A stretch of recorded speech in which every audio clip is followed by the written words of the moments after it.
The condition of your heart will determine whether it was a punishment or not. If your heart is made distant from Allah because of something that happened to you, that is a punishment. And if your heart became closer to Allah as a result of something that happened to you, it was the biggest blessing. Whether positive or negative is besides the point. You know what that means? Some people get a lot of money, they get a good job, they have a lovely family, they forget Allah. That's a punishment. Why? It was something that looked positive, but it drove you away from Allah. It took you to the clubs, and it took you to bad habits. If that's the case, it was a punishment. It's not a blessing. Something looking good was not a blessing because it drove you away from Allah.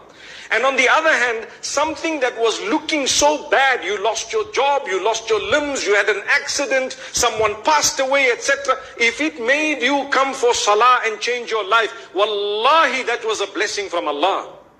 Anything that brings you close to Allah is a blessing. That's why sometimes a person gets sick. And he's a wealthy guy. And he says, I'm going to the doctor. Go to the doctor. Doctor says, we're doing all the tests. He said, yes, we're doing the tests. He gets the MRI and he gets this done and that done. Pause for a moment. May Allah grant shifa to all those who are sick and ill. Say Ameen. All those who are sick and ill. And may Allah protect us all. Ameen.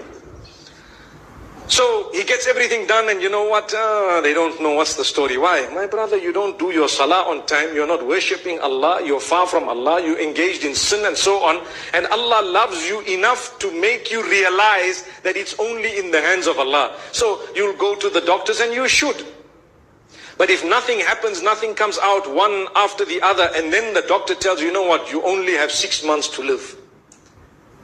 A person who that statement draws closer to Allah is actually blessed. And the other one will get frustrated, start questioning Allah. Why are you doing this to me? Why me? I've got little children. Forget about it. You're not the first person with little children who's got 6 months to live. And by the way, when they say 6 months to live, it's not even cast in stone, because you might live for another 60 years. Who knows? It's only a statement. They might be totally wrong. How many people have left, for example, healthy, and they've died without a problem? And how many people have been told 24 hours to go, 24 years still? They're saying, Salaam alaikum, Buddha. MashaAllah, may Allah grant us ease.